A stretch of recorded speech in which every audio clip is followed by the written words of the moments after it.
आपके माध्यम से मेरी यही अपील है कि इस बार गठबंधन की मदद करें। समाजवादी पार्टी और आरएलडी का जो गठबंधन है, इसके सभी प्रत्याशियों को एक एक वोट देकर के ऐतिहासिक जीत दिलाने का काम करें। हम आगरा के लोग और यहाँ पत्रकार साथी जितने बैठे हैं, कई समय पर हम लोग मिले हैं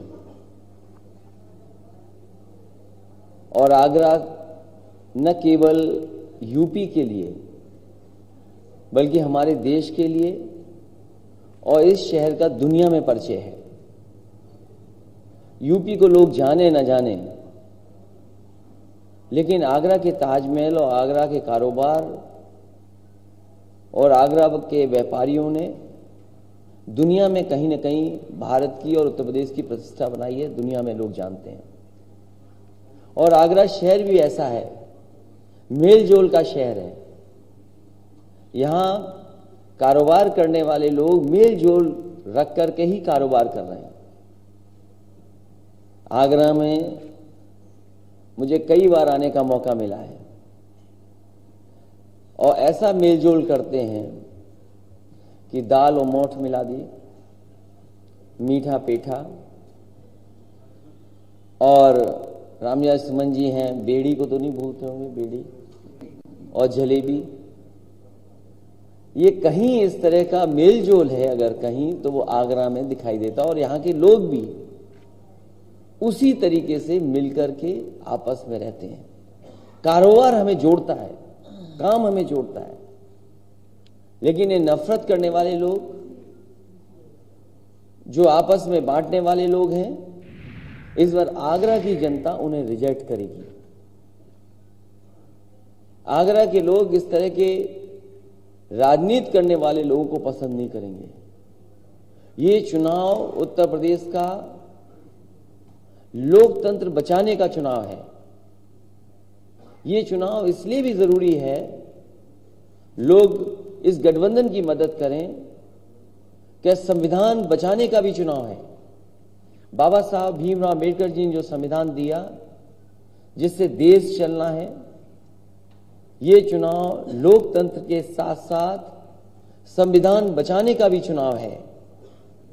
इसलिए जहां समाजवादी पार्टी हर रंग को जोड़ रही है, हमारा गठबंधन बहुरंगी है, सब तरह के लोग हमारे साथ हैं।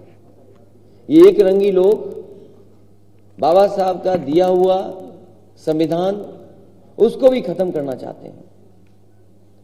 इसलिए जहां सवाल बड़े बड़े हैं, जयंत चौधरी जी ने जिस तरह कहा कि किसान का बड़ा सवाल है, जहां किसान की आय दोगुनी होनी थी, आज महंगाई के कारण और सरकार की गलत नीतियों के कारण हमारे किसान की आय नहीं बढ़ी है। और वही लोग जिन्होंने झूठा वादा किया था कि किसानों की आय दोगुनी करेंगे, सवाल यह है कि आय दोगुनी हुई है कि नहीं हुई है। और महंगाई केवल डीजल पेट्रोल की नहीं बढ़ी है, जितने भी हमारे खाने पीने के सामान हैं, हम बाजार में लेने जाते हैं, चाहे दाल हो चाहे अनाज हो, हर चीज की कीमत बढ़ा दी। सरसों का तेल जो बहुत गरीब का तेल था, खाना पीना बना लेते थे, आज सरसों की तेल की कीमत कहां है। और जो संतुलन बनाना था कि किसान को भी मुनाफा हो जाए, हमारे गरीब और मध्यम वर्ग के लोगों को भी सरसों का तेल सस्ता मिल जाए, वो संतुलन भी सरकार नहीं बना पा रही। सरकार किसके साथ खड़ी है? सरकार बड़े लोगों के साथ खड़ी है, उद्योगपतियों के साथ खड़ी है। और ये एक बार नहीं देखा हम लोगों ने, न जाने कितने बार देखा। अब कहते हैं कि अमृत बजट है। क्या इससे पहले जितने भी बजट आए थे वो जहर वाले बजट थे क्या? भारतीय जनता पार्टी कहती है अमृत बजट है। इससे पूर्व में जितने भी बजट दिए, क्या वो जहर बजट थे इनके? और फिर हमारे बाबा मुख्यमंत्री की भाषा कोई पहली बार ऐसी नहीं बोली जा रही है। उत्तर प्रदेश के लोगों ने न जाने कितनी बार उनकी ऐसी भाषा सुनी है। जो मुख्यमंत्री सदन में कह दे ठोक दो, जो मुख्यमंत्री सदन में अनपार्लियामेंट्री शब्दों का इस्तेमाल करें, वो आज कह रहे हैं कि गर्मी निकाल देंगे। क्या हमारे मुख्यमंत्री जी कंप्रेसर है जो गर्मी निकाल देंगे? क्या मुख्यमंत्री जी वाकई में कंप्रेसर है? और हम और आप नहीं समझ पाए। वो अपने लिए कह रहे थे, जनता से कह रहे थे कि हमारी गर्मी निकाल दो, हम भी उत्तराखंड वापस जाना चाहते हैं, जहां से आए थे वहीं वापस जाना चाहते हैं।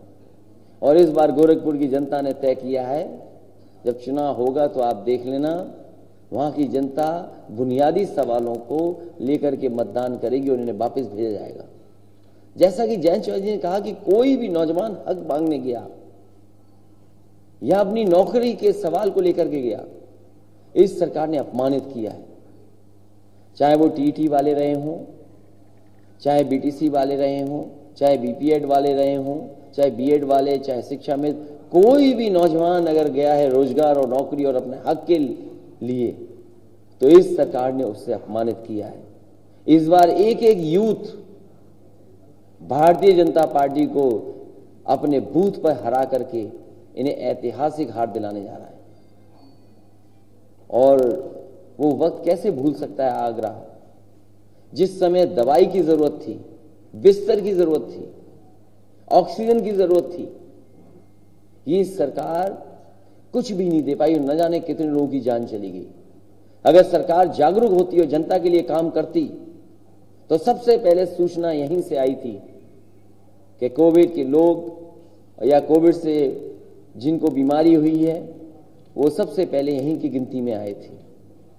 लेकिन उसके बावजूद भी सरकार को जो तैयारी करनी चाहिए थी, अस्पतालों को जिस तरीके से तैयार रखना चाहिए था, ये सरकार ने नहीं किया। बजट का पता नहीं कहां चला गया, लेकिन लोग भागते रहे। वो कोविड के समय की तस्वीरें कौन भूल सकता है कि जहां परिवार के सदस्य अपने परिवार के सदस्यों को बचाने के लिए दवाइयां ढूंढ रहे थे, महंगी दवाइयां मिल रही थी, अस्पतालों में बिस्तर ढूंढ रहे थे, बिस्तर नहीं मिल रहे थे, और ऑक्सीजन के लिए न जाने क्या क्या करना पड़ा उन्हें। और रेमडेसिविर जैसे इंजेक्शन के लिए भी शायद अधिकारियों के सामने डॉक्टरों को गिड़गिड़ाना पड़ा, तब जाकर के रेमडेसिविर जैसे इंजेक्शन मिले हैं। और वो तस्वीर कोई नहीं भूल सकता है कि जहां एक परिवार दूसरे परिवार को कैसे ऑक्सीजन दे रहा था। और उससे पहले की भी जो तस्वीरें थी, जिस समय लॉकडाउन लगा था, सबसे पहले एक नौजवान यहीं का जिसकी जान गई थी, हार्ट अटैक हुआ था, वो मुरैना का था, आपके बगल के प्रदेश का था। हार्ट अटैक हुआ, चलता चलता आया, घर नहीं पहुंच पाया, उसको हार्ट अटैक हो गया।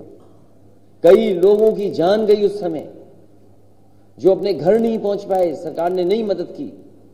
और वो तस्वीर कैसे भूल सकते हैं कि एक मां अपने बेटे को सूटकेस पे लेके जा रही थी, और यहां के जिलाधिकारी, यहां सरकार के लोग कह रहे थे कि ऐसा तो बचपन में हमने भी किया, हमें भी ले जाया जाता था।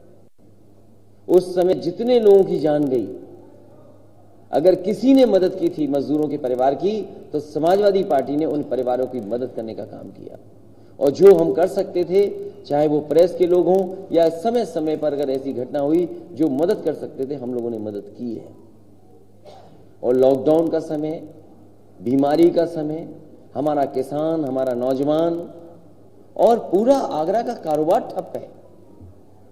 One district one product, Agra में तो न जाने कितने कारोबार हैं, कितने काम हैं। लेकिन अगर हम इसका हिसाब किताब लगाएं तो डबल इंजन की सरकार ने यहां का कारोबार ठप कर दिया है। जो सहयोग करना चाहिए था सरकार को, वो सहयोग नहीं किया सरकार ने। जितने भी काम आज जो दिखाई दे रहे हैं, जो बड़े काम हैं, कभी न कभी समाजवादी सरकार में शुरू हुए थे। मुझे याद है कि जिस समय गंगा का पानी पीने के लेकर के यहां आना था, सरकार बनी थी। जो जापान के एम्बेसडर थे मुझसे मिले थे आकर के, उन्होंने कहा कि एक बहुत बड़ा प्रोजेक्ट जो हम शुरू नहीं कर पाए हैं, हम चाहते हैं वो जायका का प्रोजेक्ट यहां चालू हो जाए, पैसा खर्च हो जाए।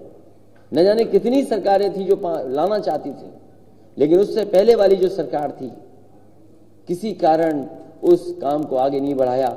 अगर किसी ने उस समय जायका के प्रोजेक्ट को, पानी पीने को आगरा पहुंचाने का काम किया, तो वो समाजवादी सरकार थी। अभी मैं देखता आ रहा हूं कि पिलर बहुत पहले लग जाने चाहिए थे, अब पिलर लग रहे हैं। मेट्रो अगर किसी ने दी है तो समाजवादियों ने दी है, समाजवादी सरकार ने मेट्रो दी है। और जितने काम उस समय दिए जा रहे थे अभी भी सरकार आधे अधूरे पूरे नहीं कर पाई। पता नहीं क्या दुश्मनी है विकास से। इन भारतीय जनता पार्टी के लोगों को विकास को गति नहीं दे रहे हैं। तकलीफ उस म्यूजियम से भी थी जो म्यूजियम आधा अधूरा पड़ा है। मुझे याद है मैं म्यूजियम देखने गया, वहां के मेरे चौकीदार से मुलाकात हुई और मैंने चौकीदार से कहा कि आपने ये एयर कंडीशन क्यों नहीं लगाए हैं? बोला साहब ये बिना लगाए इसकी तो वारंटी खत्म हो गई है। तो सोचिए जो म्यूजियम बनना था आगरा के इतिहास को, और मैंने कहा कि ये गंगा जमुनी तहजीब का इतिहास लेकर के म्यूजियम बनेगा। अगर छत्रपति शिवाजी महाराज जी का यहाँ प्रतिमा लगेगी तो माँ जीजाबाई की भी यहाँ पे प्रतिमा लगेगी। आगरा को एयरपोर्ट मिल जाता अगर एनओसी दे देते ये सरकार के लोग। यही बीजेपी के लोगों ने समाजवादी सरकार में एनओसी नहीं दिया, जिसके कारण हिरण गांव में वो एयरपोर्ट बनना था वो नहीं बन पाया। मैं तो आज भी कहता हूं समाजवादी सरकार बनेगी और एनओसी के लिए फिर एक बार दोबारा अप्लाई करेंगे।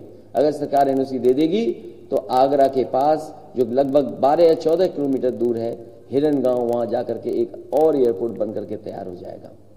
जहां तक सड़कों की बात है, आगरा लखनऊ एक्सप्रेसवे कम समय में बनाया और कई मौकों पर मैंने कहा कि ताजगंज को और हजरतगंज को अगर किसी ने जोड़ा है तो समाजवादियों ने एक बेहतरीन एक्सप्रेसवे बना करके दे दिया। जो सड़क बार जाम लग जाता था, जितनी बनी समाजवादी सरकार में उसके आगे नहीं बढ़ पाया है। तो हर क्षेत्र में काम किया। ये वो शहर है जहां टूरिज्म को तो बढ़ाया ही जा सकता है, बड़े पैमाने पर उद्योग कारोबार है, अगर उसको बढ़ाया जाए तो दुनिया में तो नाम होगा ही होगा। हमारे न जाने कितने लोगों को नौकरी और रोजगार मिल जाएगा। आलू का सवाल है, अगर आलू के लिए कुछ भी हम लोग करना पड़ेगा, क्योंकि यही बेल्ट है जो शुरू होती है आलू की और फर्रुखाबाद, कन्नौज और कानपुर देहात तक बड़े पैमाने पर कोल्ड स्टोरेज हैं, बड़े पैमाने पर किसान काश्तकार जो आलू पैदा करते हैं उनकी हर बार समस्या रहती है। मुझे याद है कन्नौज के कुछ किसान आलू फेंक करके आए थे मुख्यमंत्री जी के आवास पर, और इसलिए फेंक करके आए थे कि सरकार ने कहा था आलू खरीदेंगे। आप बताओ आगरा वालों, सरकार ने कितना आलू खरीदा है, कितना सहयोग किया है, चाहे किसान का, चाहे कोल्ड स्टोर वालों का, या किसी का नहीं किया है। समाजवादी सरकार बनेगी तो कोई ना कोई ऐसी व्यवस्था की जाएगी जिससे हमारा किसान न बर्बाद हो और वहीं हमारे कोल्ड स्टोर या और कारोबार जुड़े वाले लोग उनका नुकसान न हो। जहां ये क्षेत्र चौई चरण सिंह जी, अजीत सिंह जी का कम